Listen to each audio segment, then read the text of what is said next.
नमो ज्ञानेश्वरा नमो ज्ञानेश्वरा निवृत्ती उदारा सोपानदेवा मुक्ताबाई नमो त्रिभुवन पावनी आद्यत्रय जननी देवांची जयांची केलिया स्मरण होय सकळ विद्यांचे अधिकरण तेचे वंदो श्री चरण श्री गुरूंचे ते नमस्कारुनी आता गुरुन हत्वा हि महानुभावान श्रेयो भोक्तुम भैक्षमपीह लोके हत्वार्थ कामांस्त गुरूंनी हैव भुंजीय भोगान रुधिर प्रदिग्धान देवा समुद्र गंभीर ऐकीजे वरी तोही आहाच देखीजे परिक्षोभ मनी नेनिजे द्रोणाची कैवल्य साम्राज्य चक्रवर्ती विश्वमौली ज्ञानोबाराय सकल ब्रह्मनिष्ठ गुरुजनांच्या परमकृपेने श्री भगवती ज्ञानेश्वरीच्या दुसऱ्या अध्यायाचा आपण विचार करत आहोत।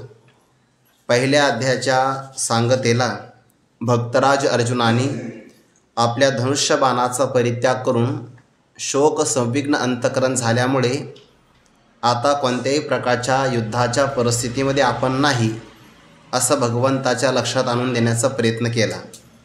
या अर्जुनाला आपल्या स्वधर्मामध्ये प्रवृत्त करावं यासाठी भगवंतांनी अर्जुना युद्धभूमीमध्ये आल्यानंतर शस्त्राचा परित्याग करणं हे मात्र योग्य नाही, कारण क्षत्रियाला युद्ध नावाचं कर्म हा त्याचा स्वधर्म किंवा स्वकर्म आहे आणि कोणत्याही परिस्थितीमध्ये मोठी माणसं आपल्या कर्माचा परित्याग करत नाहीत। साधकाला जर अंतकरण शुद्ध करायचं असेल तरी कर्माचा परित्याग करू नये आणि सिद्ध महात्म्यांनी लोकसंग्रहासाठी सुद्धा कर्माचा परित्याग करू नये। तू करतो आहे असं महापुरुषांनी कधीही केलेलं नाही। अनार्यजुष्टम, यातून पुण्याची प्राप्ती नाही, याचा अर्थ स्वर्गही मिळणार नाही। पण तुझं करणं महापुरुषांच्यासाठी आदर्श असावा असंही नाही, किंवा चांगल्या प्रकारची स्वर्गगती प्राप्त व्हावी असंही आचरण नाही आणि इह लोकामध्ये यामुळे कीर्ती प्राप्त होणार नाही। उलट आतापर्यंत तू जी कीर्ती संपादन केली त्या संपूर्ण कीर्तीचा भाव निघून जाईल आणि एवढ्या एका प्रसंगाने अर्जुना तुझ्या जीवनातली संपूर्ण कीर्ती नष्ट होऊन जाईल। भगवंतांनी म्हटलंय येणे नासेल जोडेले बहुत। म्हणून अर्जुना युद्धाच्या प्रसंगामध्ये तुला हा भाव निर्माणच कुठून झाला हे मला लक्षात येत नाही, परंतु क्षत्रियाला युद्धभूमीवर शस्त्र परित्याग करणं हे त्याच्या ठिकाणी क्लिबतेचा भाव प्राप्त करून देणारा प्रसंग आहे आणि तू तर पराक्रमी असल्यामुळे ही गोष्ट तुझ्या ठिकाणी शोभून दिसत नाही। हृदयाच्या ठिकाणी आलेला दुर्बलता अत्यंत क्षुद्र आहे, जर याला प्राप्त झाला तर ती दुर्बलता तुला क्षुद्र करेल, किंवा तू असं म्हणशील की हृदयाचा दुर्बलता मला टाकता येणार नाही, तर सहज टाकता येईल, कारण तो क्षुद्र आहे, अत्यंत कनिष्ठ आहे। अर्जुना याचा परित्याग करून युद्धासाठी तो प्रवृत्त झालं पाहिजे। नियम असा आहे, अर्जुनाला असं वाटतं की माझ्या हातून हिंसा घडेल आणि भगवान म्हणतात तो युद्धासाठी प्रवृत्त झालं पाहिजे। काही लोक असं म्हणतील की भगवंतांनी अर्जुनाला युद्ध करायला सांगितलं नाही, भगवंतांनी अर्जुनाला त्याच्या वाट्याला आलेलं कर्म करायला सांगितलं, कारण जो व्यक्ती ज्या ज्या प्रसंगामध्ये त्याच्या वाट्याला जे कर्म टाकत असेल त्याला कर्माची फक्त प्रवृत्ती किंवा प्रेरणा परमात्मा देतात। अर्जुन क्षत्रिय आहे म्हणून युद्ध सांगितलं। जर अर्जुन या ठिकाणी ब्राह्मण वर्णामध्ये असते तर शमोदमस्तप शौचम हे कर्म सांगितलं असतं। जर अर्जुनची वैश्य असते तर कृषी गौरक्ष वाणिज्यम वैश्य कर्म स्वभावजम याचा भगवंतांनी विचार सांगितला असता, किंवा अर्जुन जर शूद्र वर्णामध्ये आले असते तर मग परिचर्यात्मकम कर्म शूद्रस्यापि स्वभावजम हे भगवंतांनी प्रतिपादन केलं असतं। म्हणून ज्या लोकांचा अर्जुनावर म्हणजे भगवंताच्या वचनावर असा एक आक्षेप आहे की भगवंतांनी हिंसा करायला सांगितली, अजिबात नाही। अर्जुन युद्धाला प्राप्त झालेच होते ना, फक्त अर्जुन ज्या कर्मात प्रवृत्त झाले त्यातून पलायन करत होते, भगवंताने पलायन टाळलं। एखादा व्यक्ती वाराणसीला निघाला यात्रेसाठी आणि जर वाराणसी उत्तर दिशेला असेल आणि जर तो दक्षिण दिशेला प्रवास करत असेल आणि एखाद्या व्यक्तीने त्याला सांगितलं की तुला कुठं जायचं आहे आणि वाराणसीला, वाराणसी दक्षिणेला नाही आहे, इकडे तर रामेश्वरम आहे, वाराणसी उत्तर दिशेला आहे. मग त्या व्यक्तीला जर उत्तर दिशा एखादा जाणकार व्यक्ती दाखवत असेल त्याचा अर्थ काय, त्याने फक्त दिशा दाखविली, वाराणसीला तो निघालेलाच होता. तसं अर्जुन हे युद्धाला आलेलेच होते, फक्त हे सगळे नातेवाईक पाहिल्यानंतर आता मी युद्ध करणार नाही, हे मला लक्षणं चांगली वाटत नाही, असा जो काही दक्षिण दिशेकडे भाव निघाला होता, भगवंताने फक्त अर्जुनाला दिशा बदलली. आणि परमार्थामध्ये फक्त दिशाच बदलली पाहिजे तर दशा बदलते, आणि दिशाच नाही बदलली तर मग अवदशा होत असते. दिशा महत्त्वाची, ती भगवंताने प्राप्त करून दिली. आता अर्जुनाला असं वाटते की मी युद्ध करू नये, आणि भगवान म्हणतात त्यक्तोत्तिष्ठ परंतप, तो मात्र अशा दुर्बलतेला काय प्राप्त झाला, युद्धाला प्रवृत्त हो, असं वाक्य ऐकल्याबरोबर अर्जुन उत्तेजित झाले. बरं, या 4थ्या श्लोकामध्ये प्रश्न विचारला, कथम, मी कसं युद्धाकरता प्रवृत्त व्हावं, युद्धामध्ये माहिती का समोर कोण आहे, द्रोणांच भीष्मांच हे 2 जण आहेत, आणि हे परमात्मन यांच्या बाबतीमध्ये बाणांच्या टोकाने मी युद्ध कसं करावं, आणि अडचण काय, पूजार होऊ, ते मला अत्यंत पूजनीय आहे. या 4थ्या श्लोकामध्ये अर्जुनाच्या वचनाचा जो भाव आहे ना, हा आवेशातला आहे. भगवान म्हणतात अर्जुना चल युद्ध कर, आणि अर्जुनची म्हणतात देवा कसं युद्ध करावं, देवा हे तुलेवरी बोलावे न लगे अवधारी, आधी तूच विचारी संग्राम, हा अगोदर तूच विचार कर, हे संग्राम आहे म्हणजे धर्मयुद्ध आहे का उघड उघड मोठ्यांचा उच्छेद करण्याचं हे पापकर्म आहे. म्हणजे 4थ्या श्लोकामध्ये आवेश आहे. आणि या सगळ्या 4थ्या, 5व्या, 6व्या श्लोकाचा जर आपण विचार केला, गीतेचा प्रारंभ होण्याच्या अगोदरचे श्लोक आहेत. बरं, जेव्हा आपण एखाद्या व्यक्तीला समजावून सांगत असतो, भले त्याचं चुकीचं का असेना, पण एखादा जाणकार व्यक्ती जेव्हा त्याला समजावून सांगतो ना, तेव्हा ज्याला समजावून सांगितलं त्याची पहिल्यांदा प्रतिक्रिया आवेशामध्येच येत असते. तुम्ही कोणालाही समजावून सांगा, एखाद्या घरातल्या विद्यार्थ्याला समजावून सांगा, नाहीतर एखाद्या मित्राला समजावून सांगा, पहिल्यांदा तोच आपल्याला विचारतो काय कळतं का तुम्हाला, काय सांगताय तुम्ही, असा तो आवेशात असतो, काय सांगता मला, असा आवेशामध्ये. तसं भक्ताचा हा आवेश आहे, अर्जुनाचा आवेश, मला धर्म कळतो आणि परमात्मा मला अधर्म करायला सांगतात, असं म्हटल्यानंतर भगवान काही बोलले नाही. याही श्लोकामध्ये परमात्मा काही बोलत नाही. आता इथपासून पुन्हा अर्जुन जे आपल्या मनाशी विचार करतात, मला असं वाटतं युद्ध करू नये, देवाला असं वाटतं युद्ध करावं. बरं, काही जरी विचार केला तर देवाला नक्की माझ्यापेक्षा जास्त ज्ञान आहे की नाही. राजसूय यागाच्या प्रसंगाला ज्या अर्थी भगवंताची अग्रपूजा झाली आणि भीष्माचार्यांना विचारलं की पितामह, यज्ञाची सांगता होत असताना अग्रपूजा आपल्याला करावी लागेल, मग अग्रपूजेचा मान कोणाला द्यावा. भीष्माचार्याने उत्तर दिलं, ज्याची विद्वत्ता चांगली आहे आणि ज्याचं वीर्य म्हणजे पराक्रम चांगला आहे, त्याची आपण अग्रपूजा केली पाहिजे.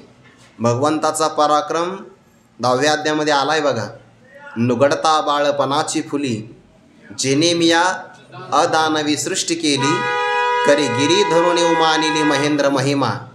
नुगडता बाळपणाची फुली, बाल्यावस्थाची कळीसुद्धा उमलली नव्हती, तर अगदी पुतना असेल, अनेक प्रकारचे महान महान असणारे राक्षस भगवंताने बाल्यावस्थेमध्येच यमसदनाला धाडले. हा भगवंताचा वीर्य म्हणजे पराक्रमाचा प्रभाव आहे. आणि विद्वत्ता येणेची पडवून वेद केला शहानाव, म्हणून भगवंताची अग्रपूजा झाली.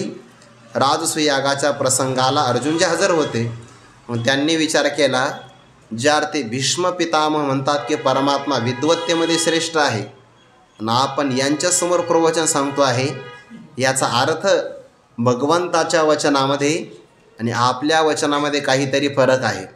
मला असं वाटतंय युद्ध करू नये, देवाचं म्हणणं आहे युद्ध करावं. मग काय करावं, युद्ध करावं का न करावं, मग तो आपला पक्ष आणि देवाचा पक्ष दोनही बाजू या 5व्या श्लोकामध्ये एकत्र करून सांगत आहे. म्हणजे 4थ्या श्लोकामध्ये आवेश आहे, पण 5व्या श्लोकामध्ये मात्र थोडासा आवेश कमी झाला आहे. यावरही भगवान काहीच बोलत नाही. आणि मग पुढे 6व्या श्लोकामध्ये हे समजावून सांगण्याची अशीच पद्धती आहे. पहिल्यांदा मनुष्य आवेशात बोलत असतो, नंतर आपली बाजू ठेवत असतो आणि त्यानंतर आपलं आज्ञान मान्य करत असतो. ते पुढे आज्ञान मान्य केलं आहे, हा टप्पा आहे. आणि एखादा जर आवेशामध्ये आपल्याला बोलू लागला तर आपण त्याच्या 2ऱ्या-3ऱ्या टप्प्याची वाट बघावी, की आता त्याचा आवेश थोड्या वेळाने शांत होणारच आहे. आज्ञान पण मान्य करता आलं पाहिजे की नाही. आणि आज्ञानाच्या नंतर मग शरणागती आहे. शिष्यस्तेहम शाधिमां त्वं प्रपन्नम शरणागती आहे. जोपर्यंत पृच्छामी क्रियापद येत नाही तोपर्यंत वक्ष्यामी प्रवक्ष्यामी हेही क्रियापद येत नाही. विचारणारा विचारेल तेव्हा परमात्मा सांगतात. आता पहिल्या या अध्यायाची समाप्ती झाल्यानंतर 2ऱ्या आणि 3ऱ्या श्लोकामध्ये भगवंताने सांगण्याचा प्रयत्न केला, पण अर्जुनाने काही विचारलं नव्हतं ना. आणि पुढे मग 6व्या श्लोकामध्ये पृच्छामि त्वां धर्मसम्मूढचेताः, मी तुम्हाला विचारतो आहे. याचा अर्थच आहे की जोपर्यंत जिज्ञासा निर्माण होत नाही तोपर्यंत व्यक्ती विचारत नाही, आणि विचारत नाही तोपर्यंत सांगितलेलं कळतच नाही. म्हणून आपण एखाद्याविषयी दयाभाव धारण केला, बसा मी तुमच्या उद्धाराकरता सांगतोय, त्याने विचारत तर पाहिजे, नाहीतर मग ते सांगितलेलं फलद्रूप होत नाही. मग आता तो अर्जुन जे आहे आपल्या 5व्या श्लोकामध्ये दोनही पक्ष ठेवतात. देवा, युद्ध करणं कसं वाईट आहे आणि युद्ध टाळणं कसं श्रेयस्कर आहे, या दोन्हीची तुलना 5व्या श्लोकामध्ये केली आहे. पदच्छेद असा आहे, गुरुन् अहत्वा हि महानुभावान् श्रेयः भोक्तुं भैक्षम् अपि इह लोके हत्वा अर्थकामान् तु गुरुन् इह एव भुंजीय भोगान् रुधिरप्रदिग्धान्. हा झाला पदच्छेद. तो असं म्हणतो आहे अर्जुन देवाला, महानुभावान् गुरुन् अहत्वा. महानुभाव म्हणजेच काय, ज्यांचा प्रभाव फार मोठा आहे.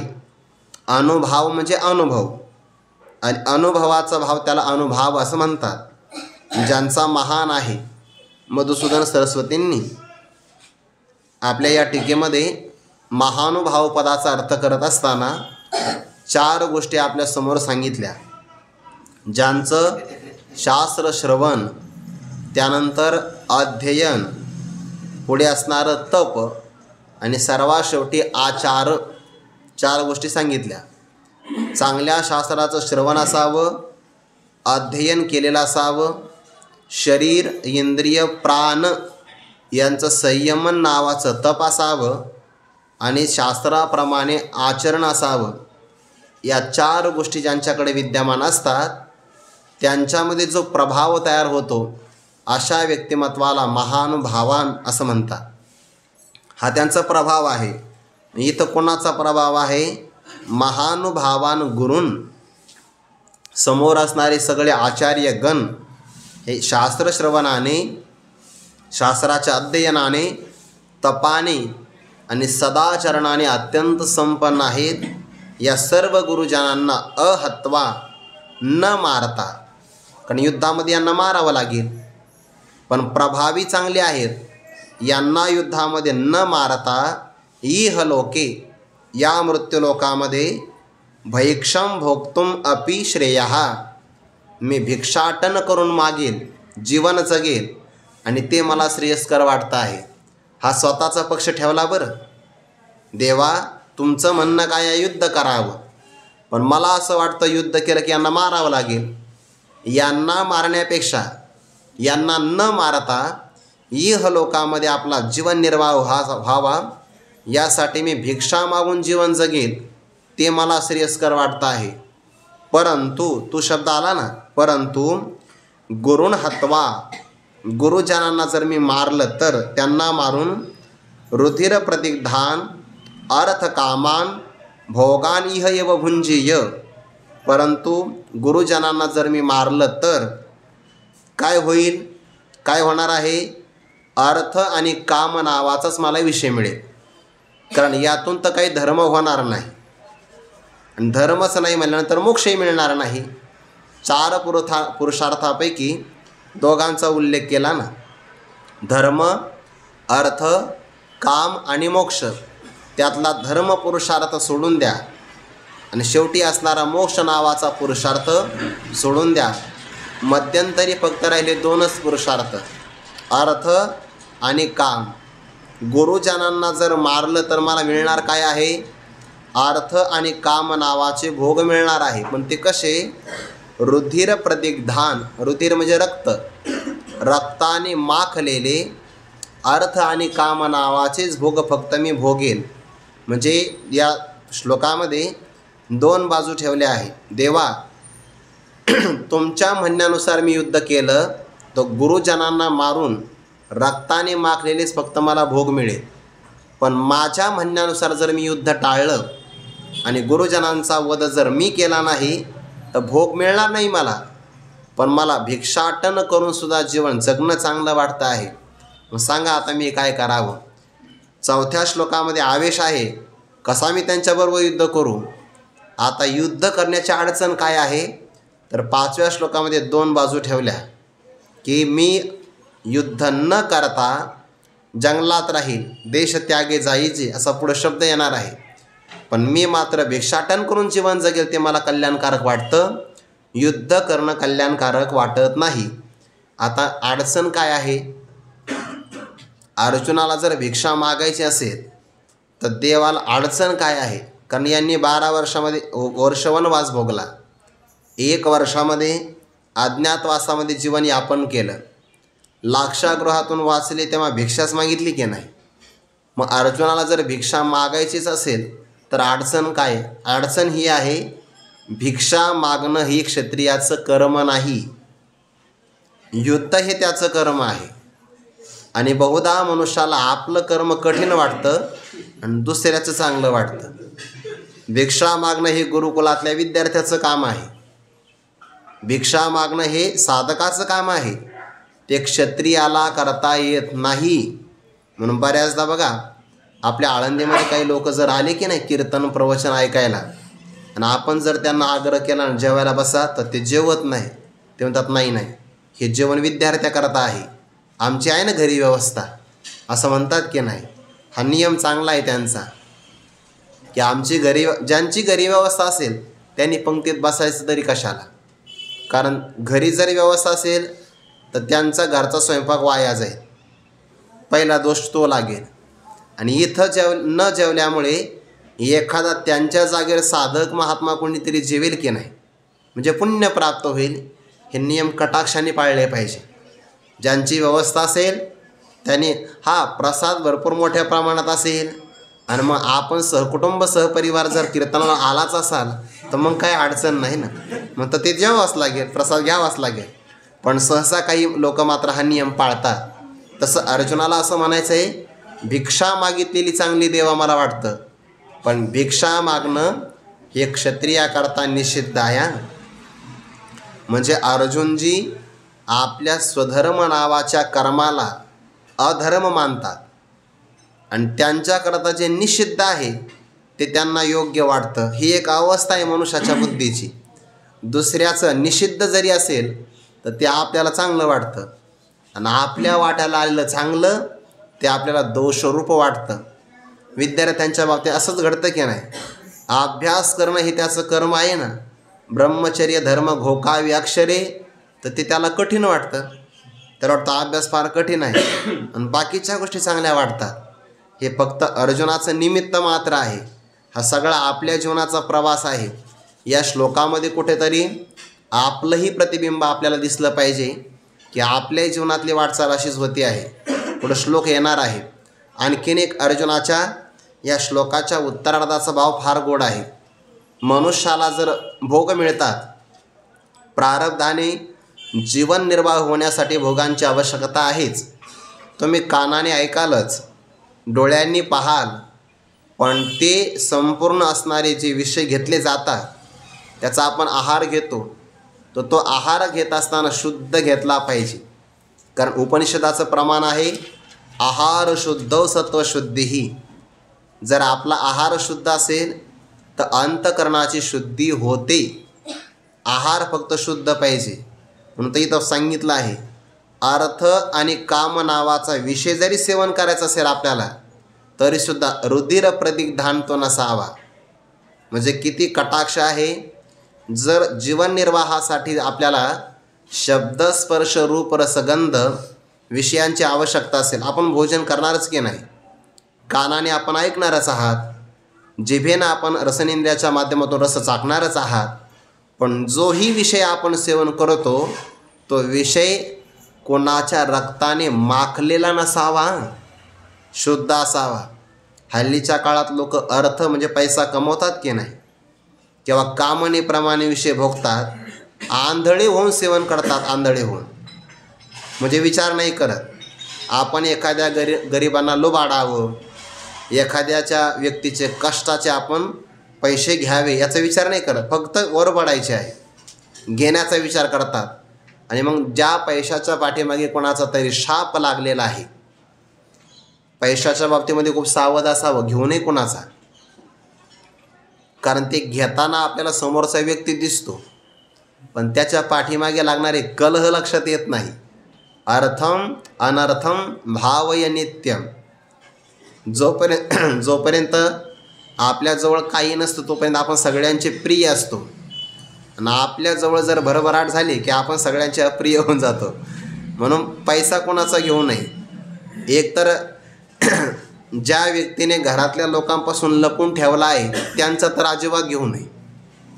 का? कारण त्यांच्या घरातले लोक टपून बसलेले असतात, आणि तो जर आपल्यासारख्याला मिळाला तर तो व्यक्ती जातो निघून, आणि ते माणसं आपल्याला कोर्टात खेचतात विनाकारण. पण ज्ञानेश्वरी पारायण राहतो बाजूला, आणि ते सगळं कोर्टातल्या कचऱ्याच आपल्या पाठीमागं सुरू होतात. सामान्य गोष्ट नाही आहे. भागवतामध्ये एक कुरर म्हणजे टिटवा, त्याला गुरु केले नाथ महाराजांनी, तर त्याला मांसाचा तुकडा मिळाला. मग आता त्याने तो खावा की नाही निवांत. माणसं पण असे असतात, मिळालं का त्याला दाखवायला जास्त बरं वाटतं, ते सेवन नाही करत. तो गेला झाडावर, निवांत आपण मांसाचा तुकडा चगडू म्हणे, केली खायला सुरुवात. दुसरे त्याचे ज्ञाती बांधव आले की नाही, जाती बांधव, आणि त्यांनी ते पाहिलं. ते म्हणे अरे आम्ही सगळे उपवासी आणि आमच्या देखत मात्र जेवतो आहे. त्या सगळ्यांनी विचार केला, एकत्र आले ते. नाही नाही नाही, सत्ता तुम्हाला नाही मिळाली पाहिजे, तुम्ही पडले तरी चालेल. झाले, आले एकत्र, आणि या एकट्या असणाऱ्या टिटव्याला त्यांनी मारायला सुरुवात केली. कोणी चोचीनं मारतं, कोणी पंखाने कानाखाली, तर कोणी त्याच्या नखाने वरबडत आहे. त्यांनी विचार केला हे माझ्या जातीतले आहे, आणि एकाएकी माझे शत्रू कसं काय झाले. चोचीनं नखाने पंखाने मला झडप टाकतात, माझं काय चुकलं असेल बरं. पण त्यांनी विचार केला हे कधीपासून झालं. म्हणे मांसाचा तुकडा आपल्या चोचीत आला तेव्हापासून झालं. म्हणजे कलहाचं कारण काय आहे, हा अर्थ काम आहे, हा विषय. मग याला टाकून देऊ, आणि टाकला, त्या सगळ्यांनी दिलं याला सोडून. पुन्हा त्यांचा आपापसामध्ये कलह सुरू झाला. नाथ महाराजांनी पाहिलं, जोपर्यंत मनुष्यातला म्हणून तर आम्हा स्वैर्य हरिजन ज्यांनी भाग्य निकिंचन. दारिद्र्य हे परमार्थातलं भाग्य आहे, पण ते आपल्या लक्षात येत नाही. नीचपण बरे देवा नचले कुणाचाही दावा. जितका मनुष्य सामान्य असेल तितका समाधानी राहतो. गुरुवरे डॉक्टर बाबा सांगत असतात, सामान्य राहणं चांगलं आहे, बनण्यासे हानी होती. मनुष्य जर काही झाला की नाही, मी ब प असं काहीतरी असतं की नाही पुढं, अशा कोणत्याही पदव्या जर लावला आणि तो जर झाला काही तर बनण्यासे हानी होती. सामान्य राहिला की तेवढा तो चांगला राहतो. म्हणून आपल्या पाठीमागे जर धन कमवायचं असेल तर ते धन इतकं शुद्ध असावं की त्या पाठीमागे कोणाचा तळतळाट, कोणाचा शाप, कोणाची वासना, कोणाचं रक्त त्याला लागलेलं नसावं, तरच ते आपल्याला समाधान देतं. वा, जोडून या धन उत्तम व्यवहार आहे, तो उत्तम व्यवहारित आहे. रुधिर प्रदिग्धान ते नसावं. रुधिर म्हणजे रक्त, रक्ताने माखलेलं नसावं. हल्लीच्या काळात कोणी विचार करतंय का?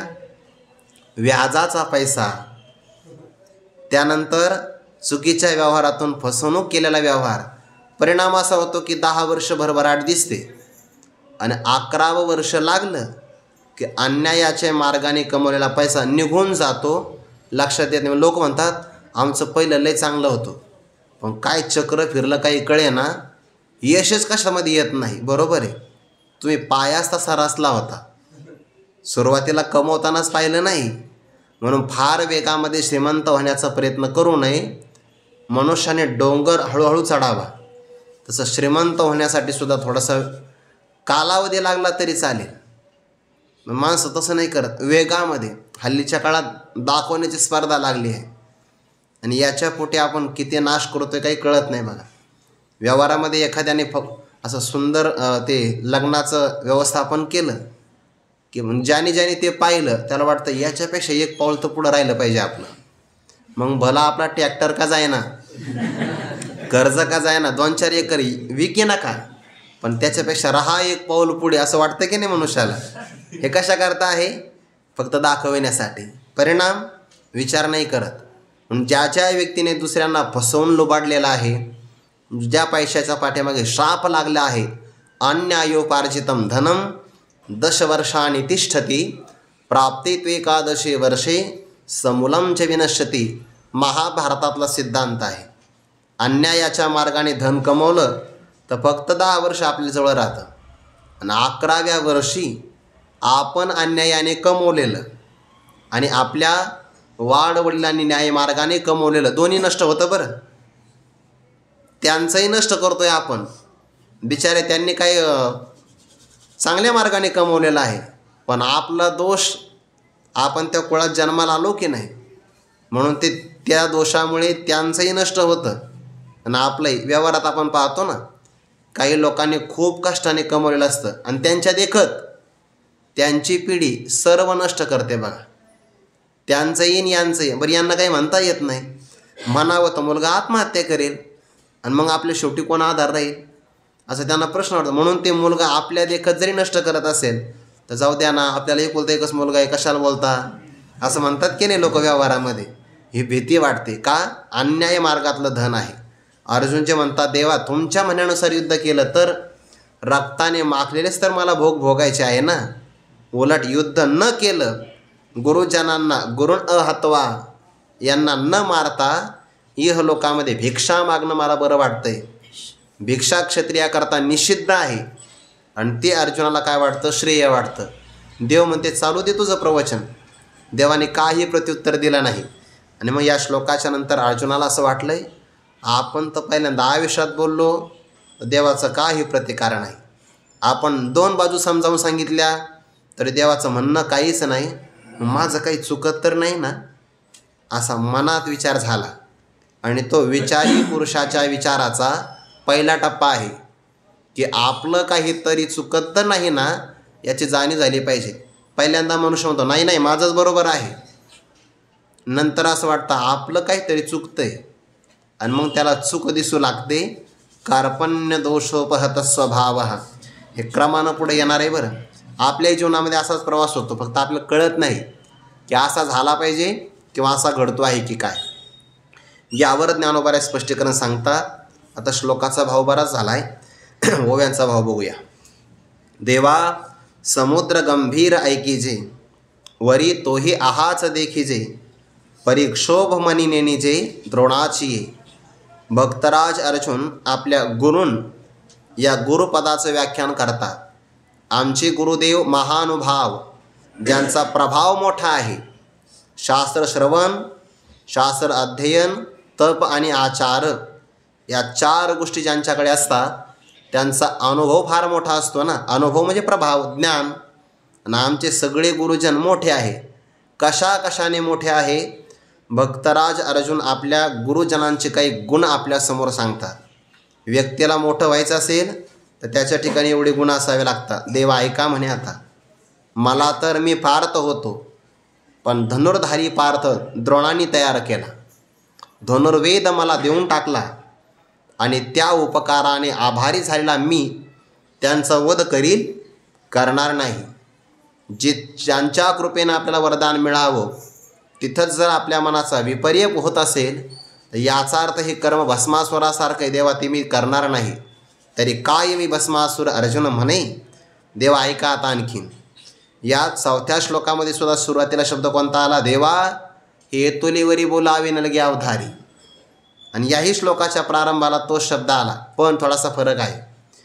4थ्या श्लोकामध्ये आलेला 30व्या ओळीतला देवा हा शब्द आवेशातला आहे आणि इथं थोडीशी नरमाईची भूमिका आहे. थोडा आवेश कमी झाला आहे ना. अगोदर जास्त अग्नी लागला की पदार्थ उकळत असतो आणि अग्नी झाला तर मग थोडा शांत होतो. ते उत्तेजितपणा थोडासा कमी होतो आहे. देवा समुद्र गंभीर आहे की जी. आपण समुद्र पाहिला की अत्यंत गांभीर्याने युक्त असतो. भागवतामध्ये दत्तात्रयाने जे काही 24 गुरु केले त्यामध्ये समुद्राला पण गुरु केलं आहे. समुद्रामध्ये गांभीर्य फार मोठं आहे. त्याचा वरवर आशय कुणालाही कळणार नाही. गंभीर आहे समुद्र. आणि समुद्राचा आणखीन एक मोठेपणा आहे, समुद्र आपल्यामध्ये दोष राहू देत नाही. तुम्ही समुद्रामध्ये काहीही टाका, कोणताही पदार्थ, समुद्र त्याला आपल्या पोटात ठेवत नाही, काठावर आणून सोडतो. समुद्रामध्ये जर फुलं टाकले एखाद्याने, नारळ टाकलं तर त्याच्यामध्ये राहत नाही, ते बरोबर काठापर्यंत येतं. तो दोष आपल्यामध्ये ठेवत नाही, शुद्ध आहे, गांभीर्याने संपन्न आहे. आणि समुद्र लांबून दिसायला फार चांगला आहे, आत गेल्यावर कळतं किती भीती आहे. आपल्याला पाण्यात गेल्यानंतर नाही, सामान्य रूपाने आपण नदीमध्ये प्रवास केला, आता चंद्रभागेच्या नौकेमध्ये बसतो की नाही आपण नावेवर, एवढं काही भीती नाही वाटत, कारण पात्र कमी आहे. आणि तेच आपण नाथसागरामध्ये गेलो तर भीती वाटते ना. आता नाथसागरामध्ये जर एवढी भीती वाटत असेल तर असे कितीतरी प्रमाणातले मोठे नाथसागर एका ठिकाणी आणले की एक नाथसागर म्हणजे एक समुद्र तयार होतो. ते नर्मदा मैयाची परिक्रमा करत असताना एका ठिकाणी समुद्रातून जावं लागतं. बहुतेक भरूच नावाचं गाव आहे, निळकंठेश्वर महादेवाचं मंदिर आहे, तिकडे पैल तीराला जावं लागतं. पण नर्मदा मैयाला आडवं नाही, प्रदक्षिणा करून पुढं जावं लागतं. आणि तिथे मग समुद्राचा प्रचंड वेग असतो, भीती वाटते. काही नाही, नावही नाही, काही नाही पलीकडे, फक्त आपली एकटीच नौका असते. 70-80 माणसं बसले असतात आणि ते भरती आणि ओटीवर कार्यक्रम चालतो तो. म्हणजे पौर्णिमा जर असेल तर पाणी अलीकडे येतं म्हणून दिवसाही प्रवास करता येतो. आणि पौर्णिमेनंतर जर आपल्याला जायचं असेल तर मग पाणी कमी कमी होतं की नाही. मग कधी कधी 2:30 वाजता रात्री अलीकडं पाणी येतं, तर कधी 3:30लाच येतं, कधी 1:30 वाजता. आणि त्या सगळ्या त्या नाविकांना माहिती असतं की आज पाणी अलीकडं किती वाजता येणार आहे. आणि तिथे मग 1-2 दिवस अगोदर मुक्काम करावा लागतो. त्यांना माहिती ते की आज पाणी 1:30 वाजता येणार, मग आपण 1:30 वाजता समुद्रात जाऊन बसायचं. तिथं नौका येते तिथपर्यंत. प्रवासाला लागल्यावर काही वाटत नाही, पण उजाडतं की नाही. पण उजाडल्यानंतर पाहायचं इकडं तिकडं नुसतं पाणीच पाणी, तरी तो समुद्राचा अलीकडचाच काठ आहे. तिथं गेल्यावर असं वाटतं बाकी काही दिसत नाही मनुष्याला. असं वाटतं याच्यातून वाचलो तर उरले ते हरी तुम्हा समर्पण, वाचलो तर वाचलो. फार गंभीर आहे समुद्र. देवा समुद्र गंभीर आहे की जे. तो अलीकडचाच आहे काठ, पलीकडचा तर आपल्याला माहितीसुद्धा नाही अजून. मध्य भागात गेलं तर मग का भीती वाटणार नाही. समुद्र गांभीर्याने संपन्न आहे. पण देवा समुद्र फक्त कानाने ऐकला जातो की गंभीर आहे, जर उसळला तर शहराच्या शहर उद्ध्वस्त होता. पाठीमागे ते सुनामी नव्हती आली का, किती मोठं नुकसान झालं. आजही समुद्रामध्ये वादळं निर्माण जर झाली तर मोठमोठे जहाजंसुद्धा नष्ट होऊन जातात. आपल्या कुठेतरी जगाच्या एका भागामध्ये समुद्राचा असा एक काही परिसर आहे म्हणतात, वरून विमान जरी उडालं तर खाली पडतं म्हणतात. समुद्र गंभीर आहे. आणि कोण म्हणतं गंभीर, फक्त ऐकला जातो गंभीर आहे, खवळला तर आवरत नाही बघा कोणाला. समुद्रामध्ये लाटा जर उसळल्या ना तर महाकाय असणारी मोठमोठे जहाजंसुद्धा तळाशी जातात, सापडतसुद्धा नाही. देवा समुद्राची उपमा द्यावी द्रोणाचार्यांच्या मनाला तर कमी पडते. का देवा समुद्र गंभीर फक्त ऐकीजे, वरी शिवाय तोही आहाच देखीजे. या पदामध्ये वरी शब्दाचा अर्थ जर वर घेतला, पुढे आहाच म्हणजे त्याचाही पुन्हा वर वर असा अर्थ होतो. दोनदा तर काही वरवर शब्द येणार नाही. म्हणून देवा समुद्र गंभीर ऐकीजे शिवाय, पहिल्या वरी शब्दाचा शिवाय असा अर्थ घ्यायचा.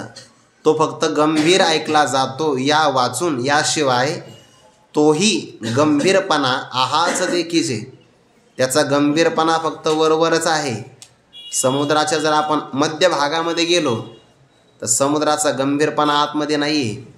असं म्हणतात की समुद्राच्या आतमध्ये भूकंपही होतात, मोठमोठे प्रलय पण घडतात, फक्त ते वर दिसत नाही. वरवर गंभीर वाटतो आहे, आतमध्ये मात्र फार विशालकाय प्रचंड तो आहे. पण द्रोणाचार्य मात्र असे आहे, वरूनही गंभीर आहेत आणि आतमध्ये मनाने सुद्धा गंभीरच आहे. म्हणून समुद्राची उपमा एका अंगामध्ये न्यून पडते, याला व्यतिरेक अलंकार म्हणतात. बरं, द्रोणाचार्यांनी समुद्राची तुलना केली, पण करत असताना समुद्राचा कमीपणा पण दाखवला, हा व्यतिरेक अलंकार आहे. 12व्या अध्यायामध्ये आलाय ना, मोक्ष देऊनी उदार काशी होय कीर, परी वेचावे लागे शरीर ती ये गावी, व्यतिरेक अलंकार आहे. किंवा 9व्या अध्यायामध्ये सुद्धा आला बघा, तेजे सूर्य तैसे स्वज्वळ, परी तोही अस्तवे हे किडाळ, चंद्र संपूर्ण एखादे वेळ हे सदा पुरते. हा व्यतिरेक अलंकाराचा भाग आहे. उदाहरणामध्ये न्यूनता दाखवली. द्रोणाचार्यांच्या बाबतीमध्ये समुद्रापेक्षा सुद्धा हे गंभीर आहे. समुद्राचा हा गंभीरपणा फक्त वरवर, आतमध्ये मात्र नाही. परंतु क्षोभमनी नेनिजे द्रोणाची, द्रोणाची म्हणजे द्रोणाचार्यांच्या मनामध्ये मात्र कधीही क्षोभ, अंतकरणाचा कलुषितपणा किंवा अंतकरणामध्ये विकार किंवा क्षुब्धता कोणत्याही प्रसंगाला होणारच नाही. समुद्रामध्ये तर गंभीरपणा कायम टिकत नाही बघा. जर वादळ आलं तर ज्ञानोबा म्हणतात की अगोदरच मोठा समुद्र आहे, अगोदरच वट वानळ साधू कला, प्रलय वाते पोखला, सागर शोषण उदवला अंबरासी. किंवा समुद्राच्या बाबतीमध्ये कोणाला भीती वाटणार नाही, कोणालाही वाटते बघा, पण त्याच्याही मनामध्ये समुद्र वरवर दाखवायला गंभीर जरी असेल तर आतमध्ये कायम प्रलय चालू असतात. द्रोणाचार्यांच्या मनामध्ये मात्र कधी क्षोभ नाही. द्रोणाचार्यांच्या ठिकाणचा सद्गुण सांगितला, क्षोभ मनी नेनेचे द्रोणाची ये. द्रोणाचार्यांच्या मनामध्ये क्षुब्धता नाही. म्हणजे काय, प्रतिकूलता जरी आली तर मनाच्या स्थिरतेमध्ये, शांततेमध्ये कधीही बदल किंवा फरक पडणारच नाही, बदलही घडणार नाही. त्याला गांभीर्य असं म्हणतात. ज्यांचा आशय सहसा कळत नाही त्या व्यक्तिमत्वाला गंभीर व्यक्तिमत्व असं म्हणतात. पुढे त्यांच्या अंतःकरणाची विशालता सांगतात. आता क्षोभ नाही हा पहिला प्रकार सांगितला. दुसरा, व्यापक किती आहे, हे अपार जे गगन, वरी तयाही होईल मान, परी आगाध भले गहन हृदय याचे. हे अपार जे गगन, गगन म्हणजे आकाश. आकाश कसं आहे, अपार, पार म्हणजे मर्यादा, म्हणजे नाही. आकाशाला किती व्यापकत्व आहे किंवा आकाश किती मोठं आहे याच्या बाबतीमध्ये पार लावता येत नाही. आपल्याला काही पदार्थ मोजता येतात पण काही मात्र मोजता येणार नाही. गुरुवारी मारुती बाबा सांगत असतात, आपल्या घरामध्ये पाणी किती आहे ते एखाद्या आपल्याला त्या मडक्यामध्ये सांगता येईल की 10-12 लिटर आहे. एखाद्या टाकीमध्ये 300, 500, 1000, 2000 हे सांगता येईल. गावाला पाणी पुरवठा करणारी असेल तर मग दक्ष लिटर सांगता येईल. आणि समुद्राचं पाणी सांगा बरं किती, सांगता येईल का, नाही. समुद्राचं पाणी त्याला अपार आहे. आपल्याला उंची माप लावता येणार नाही. घराची उंची किती आहे सांगता येईल, हे 200 मजली आहे का 300 मजली आहे. म्हणजे आकाश किती उंच आहे नाही सांगता येणार. ज्ञानोबा म्हणतात, हे अपारचे गगन, वरी कधी कधी तर तयाही होईल मान. कदाचित मान म्हणजे मोजमाप. त्या आकाशाचं एखाद्या प्रसंगाला आपल्याला मोजमाप करता येईल, अडचण ती पण नाही. परंतु परी आकाशाचं मोजमाप करता येणारा व्यक्ती एखाद्या महापुरुषाच्या अंतकरणाचं मोजमाप करू शकणार नाही. परी आगाध, आगाध म्हणजे अत्यंत खोल, भले म्हणजे कल्याणकारक, आणि पुन्हा गहन शब्द आला. सामान्य पुरुषाला जे कळू शकत नाही, संत झाल्याशिवाय संतांचं अंतकरण काय कळणार आहे. संत व्यक्तिमत्व संतांना ओळखतं, गहन शब्द वापरला. सगळ्यांचं कल्याण करतं, हितकारक आहे, पण त्यांच्या अंतकरणाची व्यापकता किंवा विशालता एखाद्या कृतीतून प्रकट झाली म्हणजे तेवढीच आहे असं नाही, तर ते अगाध म्हणजे अत्यंत खोल आहे. हे अपार जे गगन वरी तयाही होईल मान, परी आगाध भले गहन हृदय याचे. या द्रोणाचार्यांचं हृदय मात्र खोलही आहे, हितकारकही आहे, आणि अत्यंत गहन आहे, गहन. सामान्य पुरुषाला हे कळणार नाही. द्रोणाचार्यांचं हृदय द्रुपदाला सुद्धा नाही कळालं. द्रुपद राजाला सुद्धा कळालं असतं तर सहज गाय दिली असती की नाही. गाय दिली नाही बघा, उलट प्रतारणा केली. पण मित्राला सुद्धा नाही कळालं. द्रुपद मित्र आहे, पण द्रोणाचार्यांचं हृदय नाही कळालं. शिष्य भावाला कळू शकतं. हे अर्जुन जे आपला पक्ष ठेवतात. वरी अमृत ही विटे, की काळ वशे वज्रही फुटे, परी मनोधर्म न लोटे विकरविलाही. द्रोणाचार्यांच्या बाबतीमध्ये असं आहे, पहिल्यांदा समुद्राचं उदाहरण, नंतर दिलं आहे गगनाचं, न्यूनता सांगितली. आता पुढचं उदाहरण दिलं आहे अमृताचं आणि वज्राचं. वरी शिवाय अमृत ही विटे, एखाद्या प्रसंगाला अमृतसुद्धा विटू शकतं.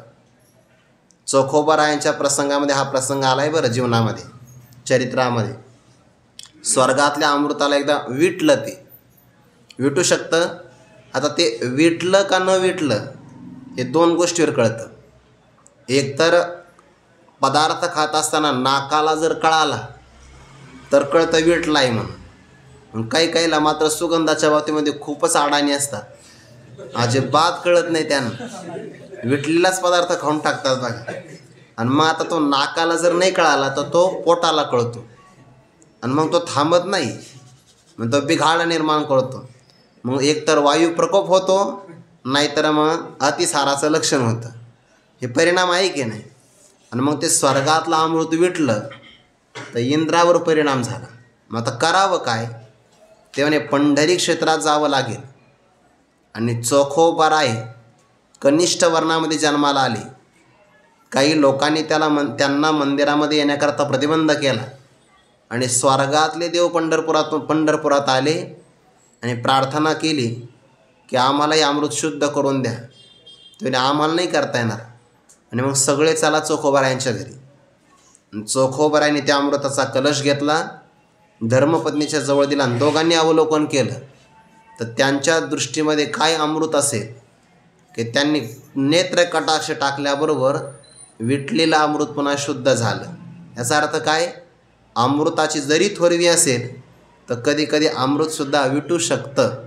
वरी अमृतही विटे, अमृत विटू शकतं. की काळ वशे, काल परत्वे वज्रही फुटे. इंद्राच्या हातामध्ये असणारं शस्त्र त्याला आयुधानामहम वज्रम असं म्हटलं आहे, जे शतमुखोत्तीर्ण करणार आरूढोणी असे. इंद्राने 100 यज्ञ उत्तीर्ण केले. शतमुखोत्तीर्ण करा आरूढोणी असे काय ज्ञानोबरांचा शब्द आहे. 100 यज्ञ पार केलेला जो इंद्र, आणि त्याच्या हातात ते शोभून दिसतं आहे. म्हणजे नुसतं वज्र जरी हातात घ्यायचं असेल तर 100 यज्ञाची परीक्षा द्यावी लागते. ते आपल्याकडं बरं आहे, विना देत असताना परीक्षा होत नाही, झाल्या पाहिजे खरं तर. इंद्राच्या हातामध्ये वज्र यायचं असेल तर 100 यज्ञाची परीक्षा आहे. आपल्याकडं कोणी विना घेतं. आणि आता तिथं प्रसंग असे आले आहे तर विनेकरी लहान लहान मुलं असतात की नाही, त्यांना ते नृत्य केलं जातं बघा. ते विठ्ठल विठ्ठल राहतं बाजूला, कीर्तनकारही बाजूला, आणि फक्त तेवढंच ते शूट केलं जातं. हे चांगलं नाही. विनेकराचा मान मोठा आहे, पण परीक्षा झाली पाहिजे. 100-150 अशा काहीतरी परीक्षा घेतल्या पाहिजे. असो, काळ वशे वज्रही फुटे. ते आता कधी कधी येतं, ते मी तरी काय करणार. जे आपल्या मस्तिष्कामध्ये असतं, आवडी तीवृत्ती किरटी आधी मनोनीची उठी, मग ते वाचादी ठिकाराशी. असं अंतरीचे धावे स्वभाव आहे, धरिताई परी आवरे ना. की काळ वशे वज्रही फुटे. काल परत्वे इंद्राच्या हातातलं वज्रही फुटू शकतं. इंद्राचं वज्र अत्यंत कठीण आहे. जर त्याचा एक घाव पर्वतावर बसला की पर्वताचं चूर्ण होऊन जातं.